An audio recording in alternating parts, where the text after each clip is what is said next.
কি অবস্থা করছে।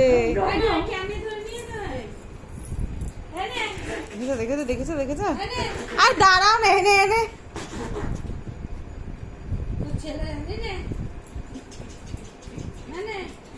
যেমন মামি তেমনি তার কি, এটা ভাগনা ভাগনা।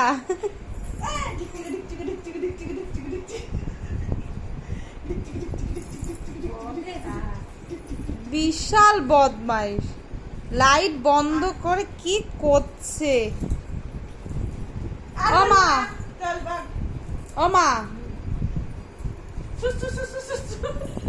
দেখ দেখ দেখ আমার ছেলেটাকে নিয়ে কি অত্যাচার করছে এরা, দেখেছো বাবা? তাই না?